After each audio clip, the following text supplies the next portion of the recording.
একটা হলো ভবিষ্যৎকে নিয়ে উৎকণ্ঠা, দুশ্চিন্তা, হতাশা, আরেকটা হলো অতীতকে নিয়ে উৎকণ্ঠা, দুশ্চিন্তা, মনোবেদনা, মনোকষ্ট। আমরা আলোচনা করছিলাম সম্মানিত দর্শক, এটা হলো শয়তানের পাঠশালার প্রথম পাঠ।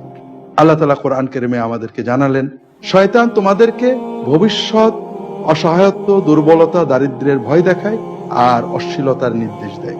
আর আল্লাহ তোমাদেরকে বলছেন তোমাদের তিনি ক্ষমা করবেন, তোমাদেরকে প্রাচুর্য, বরকত, কল্যাণ, মেহেরবানি দান করবেন। কাজেই আমাদেরকে আল্লাহ তাআলার রহমত বরকতের আশায় অন্তরটাকে পূর্ণ রাখতে হবে।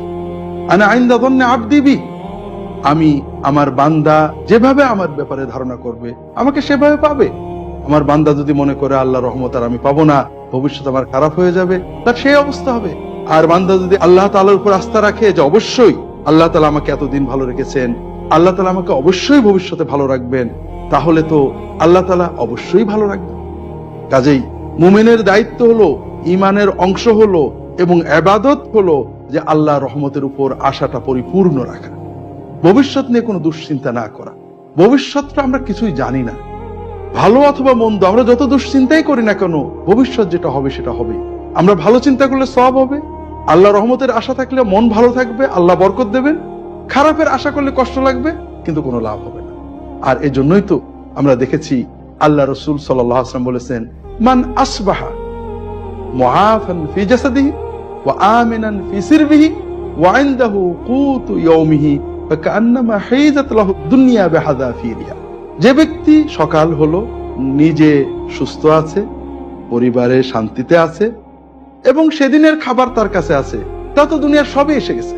তাকে আল্লাহ আজকে যে নিয়ামত দিয়েছেন, এই নিয়ামতের বরকত যদি চাই, কৃতজ্ঞতা প্রকাশ করতে, আল্লাহ আপনি আমাকে অনেক দিয়েছেন, আমার তো পুরো আশা কালকেও আপনি এর চেয়ে ভালো রাখবেন। এটা হলো ভবিষ্যতের উৎকণ্ঠা থেকে মুক্ত থাকার উপায়। আর এটাতে সাহায্য করবে বেশি বেশি আল্লাহর জিকির, বেশি বেশি সালাত। আর অতীতকে নিয়ে মনোকষ্ট আরো একটা ভিত্তিহীন বিষয়। কিভাবে অতীতকে নিয়ে মনোকষ্ট করে, অমুক আমার সাথে খারাপ ব্যবহার করেছিল, অমুক এটা করেছিল, অমুক দিন এটা করেছিলাম, অমুকটা আমি পাইনি, অমুকটা আমি চেয়েছিলাম। অতীতের সকল বেদনা নিয়ে মনোকষ্ট অনুভব করা। বাজে কাজ আর কি হতে পারে, অতীত তো চলে গেছে, মনোকষ্ট একে ফিরিয়ে আনবে না। এই সব কষ্টের ভিতর দিয়ে যেটা নিয়ে আসবে, একটু ভালো করে চিন্তা করেন, আল্লাহ তাআলা আমাকে এত কষ্টের ভিতর দিয়ে নিরাপদে বের করে এনেছেন, আলহামদুলিল্লাহ। কাজে অতীতের কষ্টগুলো যখন মনে আসে তখন আল্লাহর নিয়ামত গুলো স্মরণ করুন। ভবিষ্যতের উৎকণ্ঠা যখন মনে আসে, আল্লাহর অতীত এবং বর্তমান নিয়ামত গুলো স্মরণ করুন। আল্লাহর নিয়ামত, রহমত, কল্যাণের আশা রাখুন, বুক ভরা আশা থাকো। আপনি আত্মবিশ্বাসী হন, আল্লাহর রহমতে বিশ্বাসী হন, মন থেকে উৎকণ্ঠা চলে যাবে।